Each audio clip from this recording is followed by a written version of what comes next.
Hello friends, তোমাদের সঙ্গে রয়েছে আমি Samdeep Sarkar. Welcome to our YouTube channel shortcut math by সৌম।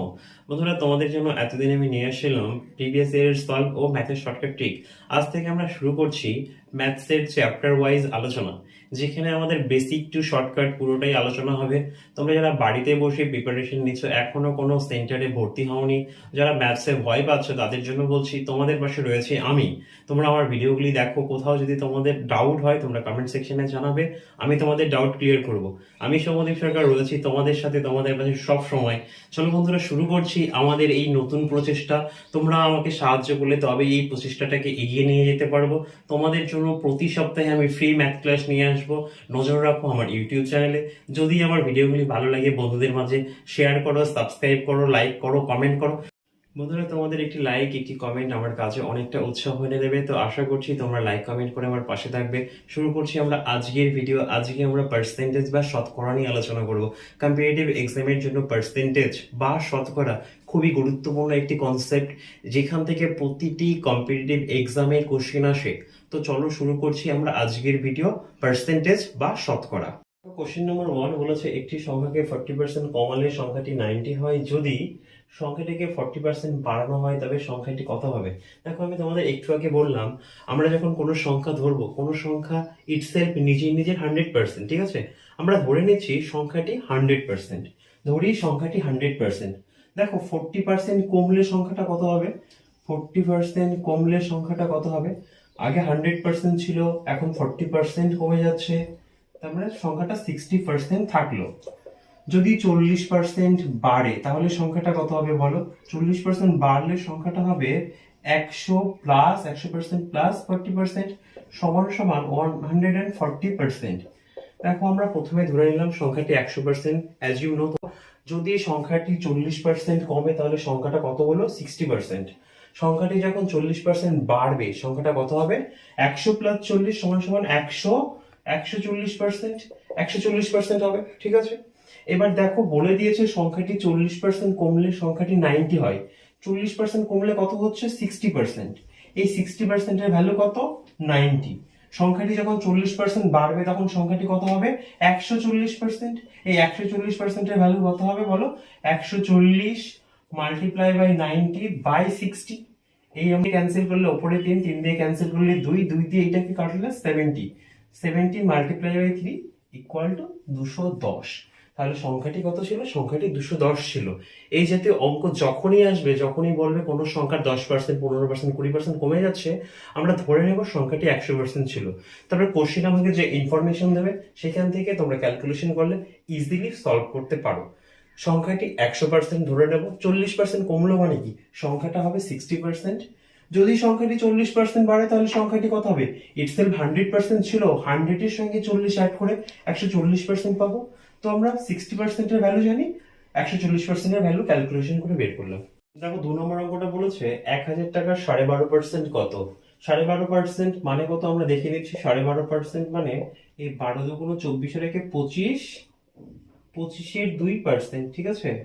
তাহলে 1000 টাকার 25-এর 2% করছি, 25/2%। এই যে পার্সেন্টেজ চিহ্নটা লিখলাম, এটার বদলে নিচে 100 হয়। পার্সেন্টেজটাকে উঠিয়ে দিয়ে আমরা নিচে একটা 100 দিয়ে গুণ করি। তাহলে এই পার্সেন্টেজটাকে যদি উঠিয়ে দাও, নিচে একটা 100 চলে আসবে। এই দুইটা কি নিচে রয়েছে, এই দুটোও নিচে চলে আসবে। পরের লাইনে দেখো, 1000 গুণন 25টা উপরে থাকলো, দুইটা নিচে নেমে আসবে, 2 গুণন 100। এবার 0 0 দিয়ে ক্যান্সেল করো, এই 2 দিয়ে ক্যান্সেল করলে 5, 5 25-এ 125। তাহলে 1000 টাকা 12.5% কত? না 125। দেখো, তোমাদের বলেছিলাম না 1 থেকে 11 পর্যন্ত 1 বাই ভ্যালুগুলো মনে রাখতে। তোমরা যদি মনে রাখো তাহলে তোমরা দেখবে 1 বাই 12.5% মানে হচ্ছে 12.5% মানে দেখবে তোমরা 1/8। কোন সংখ্যাকে 12.5% দিয়ে গুণ করাও যা, 1/8 দিয়েও গুণ করাও তাই। তো আমরা 1000-কে সরাসরি এখানে 1/8 দিয়ে ক্যালকুলেশন করব। যদি ক্যান্সেল করো অ্যান্সার হবে 125। তো যেমনটা আমি বলেছিলাম, তোমাদের 1 থেকে 1/11 এই মানগুলো মনে রাখতে হবে, যাতে তোমরা অঙ্কগুলো খুব সহজে করতে পারো। দেখো, কোশ্চেন নাম্বার 3 বলেছে, জল জমে বরফ হলে 10% আয়তন বাড়ে, বরফ গলে জলে পরিণত হলে আয়তন শতকরা কত কমবে? জল থেকে যখন বরফ হচ্ছে 10% আয়তন বেড়ে যাচ্ছে, প্রশ্নটা হচ্ছে বরফ থেকে জল হলে কত পার্সেন্ট আয়তন কমবে। আচ্ছা দেখো, জল থেকে বরফ হলে 10% বাড়ে, তার মানে বরফ থেকে জল হলে যে 10% কমবে তা কিন্তু নয়, একদমই না। ভুলবশত এটা ভাববে না, এখানেই তো ম্যাথসের আসল মজা। তো দেখো কি করছি, জল যদি জলের আয়তন আমরা কত ধরবো, তোমাদের বলেছি যে কোনো জিনিস ইটসেলফ 100%, তাহলে জলের আয়তন যদি 100 হয় তাহলে বরফের আয়তন কত হবে বলো। বরফের আয়তন হবে, যেহেতু 10% বৃদ্ধি পাচ্ছে, 100-র সাথে 10 যোগ করলে 110। জলের আয়তন 100 যদি হয়, 10% বৃদ্ধি পাচ্ছে, পার্সেন্ট মানে 100-র উপর 10 বাড়ছে, তাহলে বরফের আয়তন হবে 110। এবার দেখো আমরা ক্যালকুলেশন করছি, এখানে বরফ এখানে জল, বরফের আয়তন যখন 110 তখন জলের আয়তন কত, 100। কোশ্চেনটা কি বের করতে বলেছে, বরফ থেকে জল হলে শতকরা কত কমবে।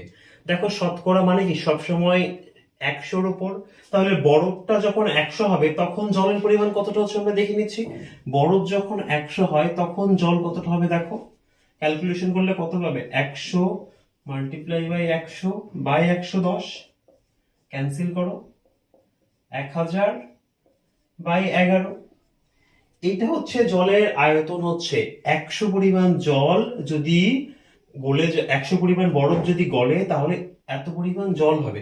তাহলে আয়তন কতটা কমছে বের করছি, দেখো আয়তন কমছে কতটা, 100 থেকে এটা বিয়োগ করছি, ক্যালকুলেশন করে আমরা 100/11 পাচ্ছি। 100-কে 11 দিয়ে ভাগ করলে 9×1=11। দেখো যেহেতু বরফটা এখানে 100 ধরেছি, সুতরাং এই যে কমছে, এটা কতর উপরে কমছে, 100-র উপরে কমছে, সরাসরি আমরা এখানে পার্সেন্টেজ লিখে দিতে পারি। 100 থেকে এত পার্সেন্ট কমছে, এখানে যদি 100 না হয় অন্য কিছু হতো 200 বা 300, তাহলে আমরা আরো একটা লাইন ক্যালকুলেশন করতাম যে 200-তে এতটা কমে, তাহলে 100-তে কতটা কমবে, মানে শতকরা কতটা কমবে।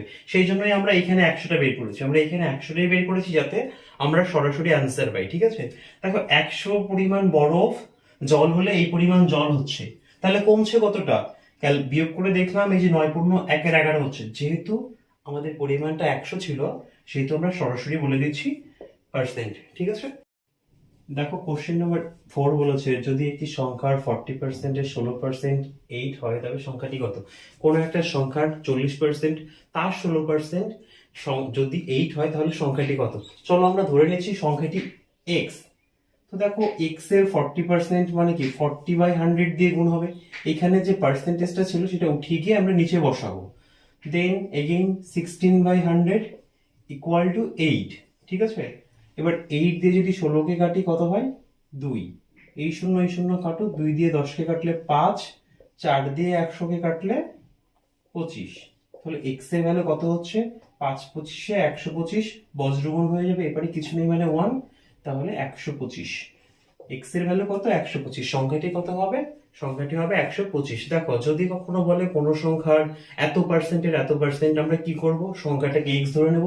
এখানে 2% বলেছে, কোন কোশ্চেনে যদি 3% বলে একইভাবে ক্যালকুলেশন করবো, এখানে লিখতাম ইকুয়াল টু যে গিভেন ভ্যালুটা দেবে সেটার সঙ্গে সমান করে আমরা ক্যালকুলেট করে আমরা x এর ভ্যালু বের করতে পারি। ঠিক আছে, দেখো কোশ্চেন নাম্বার 5 বলেছে বিজয়ী প্রার্থী প্রদত্ত ভোটের 62% পেয়ে নিকটতম একমাত্র প্রতিদ্বন্দ্বীকে 144 ভোটে পরাস্ত করলো, মোট ভোটার সংখ্যা কত। আমরা যখনই ম্যাথমেটিক্সে কোনো ভোটের অঙ্ক করব, এখানে প্রার্থী দুজন, একজন জয়ী প্রার্থী একজন বিজয়ী প্রার্থী। দেখো একমাত্র প্রতিদ্বন্দ্বী মানে কি, যে জিতেছে তার প্রতিদ্বন্দ্বী একজন ছিল, মানে দুইজনের মধ্যে অঙ্কটা হচ্ছে। বাস্তবের ভোটে 3জন 4জন 5জন ক্যান্ডিডেট থাকতেই পারে, কিন্তু জেনুইনলি ভোটের অঙ্কে দুজন প্রার্থী থাকে। দেখো যে প্রার্থীটা বিজয়ী মানে জয়ী হয়েছে সে পেয়েছে 62%, তাহলে হেরে যাওয়া প্রার্থী কত পাবে, 38%। আমরা ধরে নিচ্ছি মোট ভোটার সংখ্যা, মোট ভোটার 100%, আমি তোমাদের শুরুতেই বলেছি যে কোনো জিনিস ইটসেলফ 100%, তাহলে মোট ভোটার সংখ্যা 100%। জয়ী কত পেয়েছে, জয়ী প্রার্থী পেয়েছে 62%, জয়ী প্রার্থী পেয়েছে 62%, তাহলে পরাজিত প্রার্থী কত পাবে বলো। 100 থেকে যদি টোটাল ভোট 100, সেখান থেকে যদি জয়ী প্রার্থী 62 পায় তাহলে পরাজিত কত পাবে, পরাজিত অবশ্যই 38% পাবে। তাহলে দেখো যখন ভোটের ব্যবধান হয়, জয়ী প্রার্থী আর বিজয়ী প্রার্থী এদের দুজনের প্রাপ্ত ভোটেরই তো ব্যবধান নিতে হয়, তাহলে দেখো পার্থক্য নিচ্ছি, পার্থক্য কত হবে, 62 থেকে 38 বিয়োগ করো, সমান সমান 24%। এই যে 24% ভোটের ব্যবধানে জয়ী হয়েছে, আমাদের কোশ্চেন বলে দিয়েছে 144 ভোট। তার মানে এইখানে 24% এর ভ্যালু কত, 144। আমরা বের করব মোট ভোটার সংখ্যা, মোট ভোটার সংখ্যা আমরা 100% ধরেছি, তাহলে 24% এর ভ্যালু যদি 144 হয়, 100% এর ভ্যালু কত হবে, 144 মাল্টিপ্লাই বাই 100 বাই 24। দেখো আমি এই পার্সেন্টেজকেও বসাচ্ছি না, এটাকেও বসাচ্ছি না, আমরা কিন্তু ভ্যালু বসানোর সময় শুধু এইটুকু বসাবো। বা তুমি যদি বসিয়েও ফেলো, উপরের পার্সেন্টেজ আর নিচের পার্সেন্টেজ কেটে যাবে, সমস্যা নেই, আমরা বসাবো না। এবার ক্যালকুলেশন করছি, দেখো 12 দিয়ে কাটলে 2, 12 দিয়ে কাটলে 12, 2 দিয়ে কাটলে 50, 12 দিয়ে 50 কে ক্যালকুলেশন করলে কত পাবো, 6, 5 12 60, মানে টোটাল ভোট ছিল 600টি।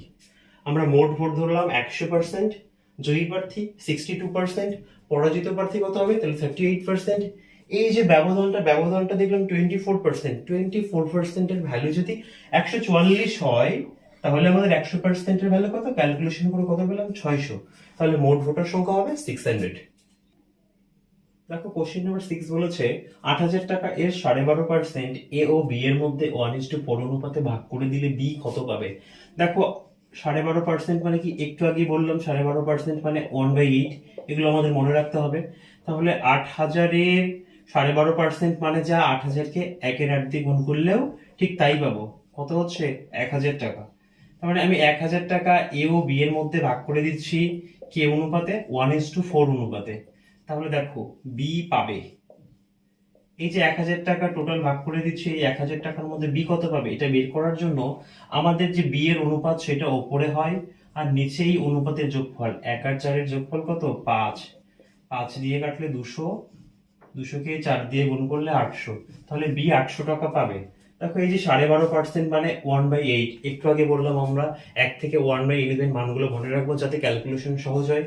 তাহলে 12.5% মানে 1/8, 8,000 টাকার 1/8 মানে 1,000 টাকা। এই 1,000 টাকা এ ও বি এর মধ্যে ভাগ হচ্ছে 1:4 অনুপাতে, 1:4। তাহলে বি পাবে কত, টোটালটাকে আমরা বি এর অনুপাত বাই অনুপাতের যোগফল দিয়ে মাল্টিপ্লাই করব। বন্ধুরা তোমরা আমার ভিডিওর ব্যাকগ্রাউন্ডে হয়তো পাখির ডাক, কিচিরমিচির আওয়াজ শুনতে পাচ্ছ, আমার বাড়ির চারপাশে প্রচুর পাখির বসবাস রয়েছে, তো আমি কিছু করতে পারছি না, আমি হেল্পলেস, তোমরা পাখির আওয়াজটাকে এনজয় করো। দেখো এখন আমরা যেটা শিখবো সেটা হচ্ছে পরপর পরিবর্তন বা সাকসেসিভ চেঞ্জ, যাকে ইংরেজিতে সাকসেসিভ চেঞ্জ বলে সেটাই বাংলায় পরপর পরিবর্তন। ধরো কোনো এক ব্যক্তির বেতন বৃদ্ধি পাচ্ছে, প্রথমে কিছু পার্সেন্ট বৃদ্ধি পেলো, তারপরে আরো কিছু পার্সেন্ট বৃদ্ধি পেলো, এই যে পরপর পরিবর্তনগুলো, এগুলোর জন্য আমরা এই এই সূত্রটা ইউজ করব। ধরো আয়তক্ষেত্র দৈর্ঘ্য 20% বেড়ে গেল, প্রস্থ 10% কমে গেল, এই যে বৃদ্ধি পাচ্ছে কমে যাচ্ছে একই জিনিসের উপর পরপর বৃদ্ধি বা কমে যাওয়া, এগুলোর জন্য এই সূত্রটা আমরা ইউজ করতে পারি। ক্রাইটেরিয়া একটাই, একই জিনিসের উপর হতে হবে এবং পরিবর্তনগুলোকে পরপর হতে হবে। দেখো কি বলছি, প্রথম পরিবর্তনটা যদি x% হয় এবং দ্বিতীয় পরিবর্তনটা যদি y% হয়, ধরো কোনো এক ব্যক্তির বেতন প্রথমে 20% বাড়লো, পরে 30% বাড়লো, যদি আমাকে বলে মোটের ওপর কত পার্সেন্ট বাড়লো, কখনোই কিন্তু আমরা 20 আর 30 যোগ করে দিতে পারবো না। এই যোগটা করার জন্য একটা বিশেষ নিয়ম রয়েছে, এটাই হচ্ছে সাকসেসিভ চেঞ্জের ফর্মুলা। বলেছে পরপর পরিবর্তন, প্রথম পরিবর্তনটা যদি x হয়, দ্বিতীয় পরিবর্তনটা যদি y হয়, দেখো বাড়ছে না কমছে আমরা পরে দেখছি, ধরে নাও পরিবর্তনের পরিমাণ x আর y, তবে মোট পরিবর্তনের ফর্মুলাটা কি, x plus y plus x y by 100, calculation করে যা আসবে পার্সেন্ট। ধরো কোনো এক ব্যক্তির বেতন প্রথমে 20% বাড়লো, পরে 30% বাড়লো, আমরা এখানে 20 30 এই যে ক্যালকুলেশন করে যা পাবো সেটাই সেই পার্সেন্টেজ বৃদ্ধি তার মোটের উপরে হবে। এবার বলছে যদি বাড়ে, ধরো x% বৃদ্ধি পাচ্ছে, যদি বাড়ে তবে আমরা প্লাস সাইন নেবো। এই যে সূত্রগুলোতে x এর মান যখন বসাবো তখন প্লাস দিয়ে বসাবো, y এর মান প্লাস দিয়ে বসাবো, কখন, যদি বৃদ্ধি পায়। যদি কমে তবে আমরা মাইনাস চিহ্ন নেব। ধরো বেতন কমে যাচ্ছে, আয়তক্ষেত্রের প্রস্থ কমে যাচ্ছে, বা কোনো দ্রব্য বিক্রি করতে গিয়ে আমরা ডিসকাউন্ট দিচ্ছি, ডিসকাউন্ট দেওয়া মানে কি, কমে যাওয়া অর্থ, ডিসকাউন্ট হলে তাহলে মাইনাস সাইন হবে। এবার দেখো এই যে সূত্রটার আমি 3টে ক্রাইটেরিয়া লিখে দিলাম। x%, দেখো এই উপরের দিকে তীর চিহ্ন, এই জিনিসটার মানে হচ্ছে বৃদ্ধি পাচ্ছে, x% বৃদ্ধি পাচ্ছে, y% বৃদ্ধি পাচ্ছে, তবে আমরা দুটো মানে প্লাস আকারে বসাবো, x ও প্লাস y ও প্লাস, তাহলে সূত্রটা কি হবে, x প্লাস y প্লাস xy বাই 100। এই চিহ্নটার মানে হচ্ছে বৃদ্ধি পাওয়া, ঠিক আছে? এই যে লিখেছি না, যদি বাড়ে আমরা এখানে এই চিহ্নটা দিতে পারি, আর কমে মানে এই নিচের দিকে। দেখো এবার 2 নম্বরটা, x% কমছে এবং y% কমছে, দুটোই কমছে। যদি দুটোই কমে তাহলে আমাদের সূত্রটা কি হচ্ছে? দেখো তো আমি বলেছি যদি কমে তাহলে আমরা মানটা মাইনাস দিয়ে বসাবো। এই যে মূল সূত্র, এই মূল সূত্রটাতে আমরা মান মাইনাস দিয়ে বসাবো। Minus x minus y, minus x minus y গুণাকার বাই 100। এই সূত্র এটাই থাকবে, শুধু মানগুলো মাইনাস দিয়ে বসবে। 3 নম্বরটা এমনও তো হতে পারে যে একটা বৃদ্ধি পাচ্ছে একটা কমে যাচ্ছে। ধরো x% বৃদ্ধি y% কমছে, তবে সূত্রটা কি হবে? x, যেহেতু y-টা কমছে, এই যে এই চিহ্নটার মানে হচ্ছে কমে যাওয়া, নিচের দিকে তীর চিহ্ন মানে কমে যাওয়া। x% বৃদ্ধি পাচ্ছে মানে x এর মানটা প্লাস দিয়ে বসবে, y% কমছে মানে y এর মানটা নেগেটিভ দিয়ে বসবে। এই দেখো মূল সূত্রে আমরা y এর মানটা নেগেটিভ দিয়ে বসিয়েছি, ক্যালকুলেশন করে যা আসবে সেই পার্সেন্ট। প্রথমটা এত পার্সেন্ট, তারপরেরটা এত পার্সেন্ট, তারপরেরটা এত পার্সেন্ট। চলো আমরা এই সূত্রের উপর কয়েকটা অঙ্ক দেখবো, তাহলে তোমরা ভালো বুঝতে পারবে। দেখো কোশ্চেন নাম্বার 7 বলেছে একজন কর্মচারীর বেতন প্রথমে 40% বাড়লো, পরে 40% কমলো, তার বেতনের কিরূপ পরিবর্তন হলো? দেখো প্রথমে 40% বেড়েছে, পরে 40% কমেছে। এটা কিন্তু কখনোই না যে 40% বাড়লো আর 40% কমলো মানে পরস্পরকে প্রশমিত করলো, তা কিন্তু হবে না। দেখো আমরা যদি ব্যক্তির বেতন 100 টাকা ধরে নিই, 40% বেতন যখন বৃদ্ধি পাচ্ছে তার মানে 100 টাকার উপর 40% বাড়ছে। 100-এর উপর 40 বাড়লে কত হলো? 140 টাকা বেতন হলো। তার বেতন যখন কমছে তখন কিন্তু 140 টাকার উপর 40% হারে কমছে। তার মানে দুটো পরিবর্তন কিন্তু সমান না। আর ম্যাথসে এই জাতীয় ক্যালকুলেশন আমরা সরাসরি করতে পারি না, সেই জন্যই আমি তোমাদের এই সাকসেসিভ চেঞ্জ বা পরপর পরিবর্তনের সূত্রটা শেখালাম। ব্যাপারটা আরো একবার বুঝে নাও। ধরো কোনো এক ব্যক্তির বেতন 100 টাকা, 40% বেতন বাড়লো, 100 টাকার উপর 40% বাড়লো মানে 140 টাকা হলো। যখন তার বেতনটা কমবে 140 টাকার সাপেক্ষে কমবে তো। দেখো 140-এর 40% অবশ্যই 100-এর 40%-এর চেয়ে বেশি হবে। সুতরাং যতটা না বাড়ছে তার চেয়ে বেশি কমে যাচ্ছে। চলো এই অঙ্কটা দেখছি আমরা। বলেছে প্রথমে 40% বেড়েছে, আমি একটু আগেই বললাম যদি বৃদ্ধি পায় বা বেড়ে যায় তবে আমরা প্লাস সাইন দিয়ে নেব, তো মানটা প্লাস দিয়ে বসালাম। আমরা এক্স এর মানটা কি নেব? +40। পরে 40% কমেছে, কমে যাওয়া মানে কি? আমরা নেগেটিভ চিহ্ন দিয়ে নেব, সেই জন্য -40 নিলাম। আমাদের মোট পরিবর্তনের মূল সূত্রটা কি ছিল বলো? x + y + xy/100। এখানে আমরা x এর মান পজিটিভ পেয়েছি, বৃদ্ধি পাচ্ছে, y এর মান নেগেটিভ পেয়েছি কারণ কমে যাচ্ছে। তো দেখো x এর মান 40, y এর মান -40 বসিয়ে দাও। এবার প্লাস x এর মান 40, y এর মান -40/100। এই 40 কেটে যাচ্ছে। দেখো গুণের সময় প্লাস মাইনাসে কত হয়? প্লাস মাইনাসে মাইনাস হয়। 40-কে 40 দিয়ে গুণ করলে 1600, 1600/100 ক্যান্সেল করলে -16 পড়ে থাকলো। আচ্ছা এই যে মাইনাস সাইনটা কখন হয়? মাইনাস সাইনটা তো কমে যাওয়া অর্থে হয়। -16 আসলো মানে -16 মানে 16% কমবে। আর যদি এখানে ক্যালকুলেশন করে শেষে +16 আসতো তাহলে কি নিতাম? 16% বৃদ্ধি পাচ্ছে। যেহেতু মাইনাস সাইন কি বোঝায়? মাইনাস সাইন বোঝায় কমে যাওয়া অর্থে। অতএব ব্যক্তির মোট বেতন মোটের ওপর 16% কমবে। আরো একবার দেখে নাও, প্রথমে 40% বৃদ্ধি পাচ্ছিল বেতন, সেই জন্য +40, এটা এক্স এর মান নিলাম। পরে 40% কমছে, সেই জন্য -40, এটা ওয়াই নিলাম। আমাদের যে মূল সূত্র x + y/xy/100, সেখানে মানগুলো বসিয়ে দিব, বসিয়ে দিয়ে ক্যালকুলেশন করলে আমরা অ্যান্সার পেয়ে যাব। চলো আমরা এই সূত্রের উপর আরো দুটো অঙ্ক দেখছি। দেখো কোশ্চেন নাম্বার 8 বলেছে একটি আয়তক্ষেত্রের দৈর্ঘ্য 20% বাড়ালে এবং প্রস্থ 10% কমানো হলে ক্ষেত্রফলের পরিবর্তন হলো। একটা আয়তক্ষেত্রের দৈর্ঘ্য 20% বেড়ে যাচ্ছে এবং প্রস্থ 10% কমে যাচ্ছে। দেখো এই যে আয়তক্ষেত্রের এটাকে দৈর্ঘ্য বলে আর এটাকে প্রস্থ বলে। আমরা ক্ষেত্রফল পাই কি করে? ক্ষেত্রফল সমান দৈর্ঘ্য ইনটু প্রস্থ। তার মানে দৈর্ঘ্য বেড়ে যাচ্ছে মানে কি? ক্ষেত্রফল বাড়বে। প্রস্থ কমে যাচ্ছে মানে কি? ক্ষেত্রফল কমবে। এই যে পরিবর্তনটা পুরোটা ক্ষেত্রফলের উপরে হচ্ছে। আমি কি বলেছিলাম? পরপর পরিবর্তনের সূত্রগুলো সেই সমস্ত অঙ্কের ক্ষেত্রে অ্যাপ্লিকেবল যেটা কোনো একটা জিনিসের ওপর হচ্ছে। দেখো দৈর্ঘ্য এবং প্রস্থ এই দুটো থেকেই তো ক্ষেত্রফল পাই। দৈর্ঘ্য বৃদ্ধি পেলে তার এফেক্ট ক্ষেত্রফলের উপর পড়বে, প্রস্থ কমলে তারও এফেক্ট ক্ষেত্রফলের উপর পড়বে। সুতরাং ক্ষেত্রফলের উপরই দুটো পরিবর্তন হচ্ছে। এবার দেখো দৈর্ঘ্য 20% বেড়েছে মানে +20। আমি তোমাদের বলেছি বেড়ে যাওয়া অর্থে আমরা প্লাস সাইন দেবো, +20। প্রস্থ 10% কমেছে মানে -10, কমে যাওয়া অর্থে আমরা মাইনাস নেব। তাহলে শতকরা ক্ষেত্রফলের পরিবর্তন, আমাদের মূল সূত্রটা কি ছিল? x plus y plus x y by 100। দেখো মান বসিয়ে দিচ্ছি, কত সহজে হচ্ছে। x এর মান 20, y এর মান -10 প্লাস 20 ইন্টু -10 বাই 100। এখান থেকে 20 থেকে 10 বাদ দিলে 10 থাকে, প্লাস মাইনাসে মাইনাস 200 বাই 100, ক্যান্সেল করো 0 0। তাহলে 10 থেকে 2 বিয়োগ করলে 8। আমরা অ্যান্সারটা প্লাস দিয়ে পেয়েছি। সুতরাং শতকরা ক্ষেত্রফলের পরিবর্তন 8% বৃদ্ধি। ক্ষেত্রফল 8% বৃদ্ধি পাবে। যদি মাইনাস দিয়ে আসতো তাহলে 8% কমে যেত। দেখো বন্ধুরা, কত সহজে তোমরা এই সূত্রটা ইউজ করে করতে পারছো।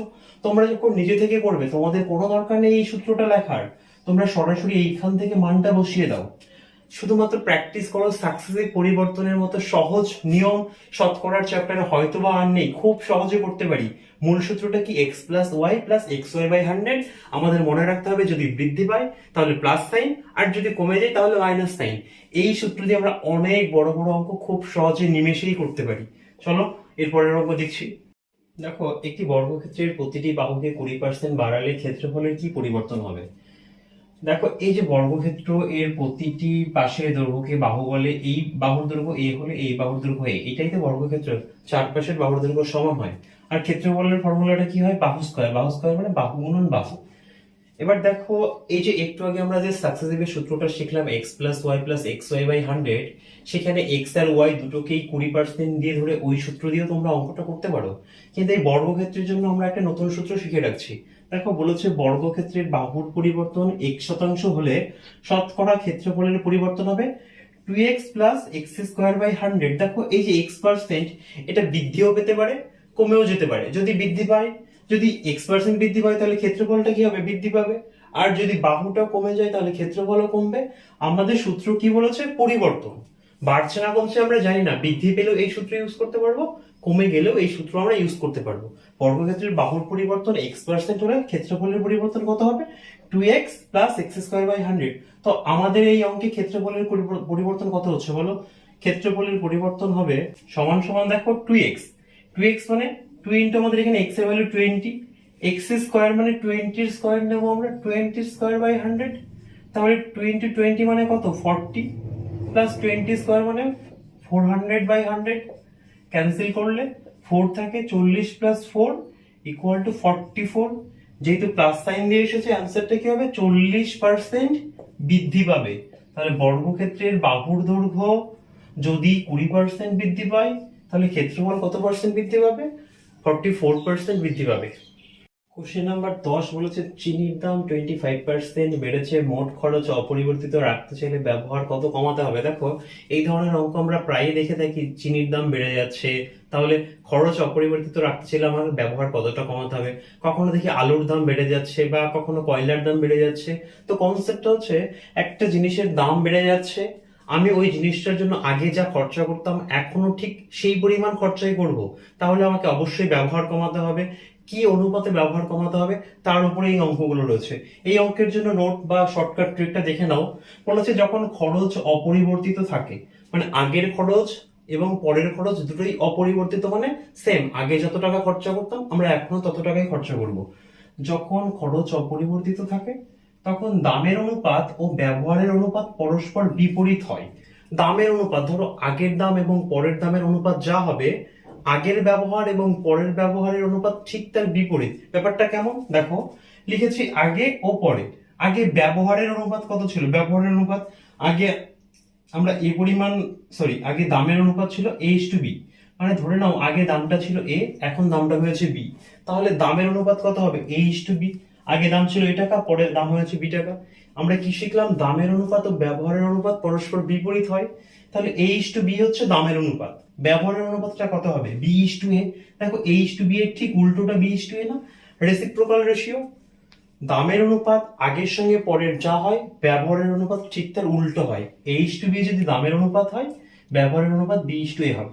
তো আমাদের এই অঙ্কটা দেখো, আগে এবং পরে আমরা লিখে নিচ্ছি। দেখো, আগে আমাদের দাম ছিল 100 টাকা, 25% দাম বেড়ে গেছে, মানে কি পরে দামটা কত হবে বলো? 125 টাকা হবে। তো এটা হচ্ছে দামের রেশিও। তাহলে ব্যবহার রেশিও কত হবে? ঠিক এটার উল্টোটা হবে, 125:100। আমাদের শর্টকাট ট্রিকটা কি বলছে, আগের আর পরের দামের অনুপাত যা হয়, আগের এবং পরের ব্যবহারের অনুপাত ঠিক তার উল্টোটা হয়। এখানে H/B ছিল, আমরা B/E নিচ্ছিলাম। তাহলে দেখো দামের অনুপাত 100:125, তাহলে ব্যবহার অনুপাত কত হবে? 125:100। এটাকে ছোট করলে কত পাচ্ছি? 5:4। তার মানে আগে যেখানে আমি 5 একক ব্যবহার করতাম, এখন আমি 4 একক ব্যবহার করছি। তাহলে আমার ব্যবহার কমলো কতটা? আগে আমি 5 ইউনিট ব্যবহার করতাম, এখন আমি 4 ইউনিট ব্যবহার করছি। তাহলে আমার ব্যবহার কমেছে কতটা? 1 ইউনিট কমেছে। আগে ছিল 5 ইউনিট, 5 ইউনিটের মধ্যে আমার ব্যবহার 1 ইউনিট কমে গেল। তাহলে শতকরা কত কমবে? দেখো লিখছি, শতকরা কমবে, শতকরা ব্যবহার কমবে। দেখো শতকরা ব্যবহার কমবে মানে 100-তে কত শতাংশ ব্যবহার কমবে? আগে আমি 5 ইউনিট ব্যবহার করতাম, এখন আমি 4 ইউনিট ব্যবহার করছি। তার মানে আমার ব্যবহার কতটা কমেছে? 1 ইউনিট কমেছে। 1 ইউনিট কমেছে, 1 ব্যবহার কমেছে 5-এর মধ্যে। দেখো আগে আমি 5 ব্যবহার করতাম, এখন 4 করছি। তার মানে ব্যবহারটা কত কমলো? 5-এর থেকে 4 হলো মানে কি 1 কমেছে। তো 5-এর মধ্যে 1 কমেছে, 5-এর মধ্যে যদি 1 কমে তাহলে শতকরা কত হবে? 100 দিয়ে গুণ, 5 দিয়ে 100 দিয়ে গুণ করলে 20%। আর অ্যান্সার উইল বি 20%। তাহলে চিনির দাম যদি 25% বেড়ে যায় আর আমরা যদি খরচটা অপরিবর্তিত রাখতে চাই, আমার ব্যবহারটা কমাতে হবে 20%। দেখো সূত্রটা কি, যখন খরচ অপরিবর্তিত থাকে মানে মোট খরচ, আমি আগে যা খরচা করছিলাম এখনো ঠিক তাই খরচা করব, এইটা অপরিবর্তিত হলে দামের অনুপাত ও ব্যবহারের অনুপাত পরস্পর বিপরীত হয়। দামের অনুপাত H/B হলে ব্যবহারের অনুপাত B/A হয়। তাহলে আমাদের এই অঙ্কে আমরা ধরে নিলাম আগের দাম 100 টাকা ছিল, আগে চিনির দাম 100 টাকা ছিল, 25% বৃদ্ধি পেয়েছে মানে পরে দাম হবে 125। এটা যদি দামের অনুপাত হয় তাহলে ব্যবহারের অনুপাত কত হবে? ঠিক উল্টে যাবে, 125:100। এই 125:100 এটাকে ছোট করলে কত পাই? 5:4। আগে আমরা 5 একক ব্যবহার করতাম, এখন আমরা 4 একক ব্যবহার করছি। তাহলে ব্যবহার কতটা কমলো বলো? 5-এর থেকে 4 হলো মানে 1 একক কমলো। 5 এককের মধ্যে 1 একক কমেছে, 5 এককের মধ্যে 1 একক কমলো। 100-তে কত হবে? আমার অ্যান্সার হবে 20%। ঠিক আছে। তো বন্ধুরা, আজকের ভিডিওতে আমরা 10টা অঙ্ক সলভ করলাম, এখানে কিছু শর্টকাট ট্রিক শিখলাম শতকরার উপরে। আমরা এর পরের ভিডিওতে আরো কিছু শর্টকাট ট্রিক শিখবো, আরো নতুন কিছু প্রবলেম আলোচনা করব। এই শতকরার উপরে আমি তোমাদের জন্য আরো 2টো ভিডিও নিয়ে আসবো। তোমরা নজর রাখো আমার ইউটিউব চ্যানেলে। তোমরা যদি আমার চ্যানেলটিতে নতুন হয়ে থাকো অবশ্যই চ্যানেলটি সাবস্ক্রাইব করে বেল আইকনটি বাজিয়ে দাও, যাতে আমার ভিডিও তোমার কাছে পৌঁছে যেতে পারে সবার আগে। বন্ধুরা, তোমরা ভিডিওটি দেখো, কোনো অঙ্ক যদি তোমাদের বুঝতে প্রবলেম হয় তোমরা কমেন্ট সেকশনে জানাও, আমি তোমাদের ডাউট ক্লিয়ার করব। আর হ্যাঁ, ভিডিওটি কেমন লাগলো সেটাও তোমরা কমেন্ট সেকশনে জানাতে পারো। ভিডিওটি ভালো লাগলে অবশ্যই লাইক করো, শেয়ার করো। দেখা হবে পরের ভিডিওতে। ততদিন তোমরা ভালো থাকো, সুস্থ থাকো, সবাই পড়াশোনার মধ্যে থাকো।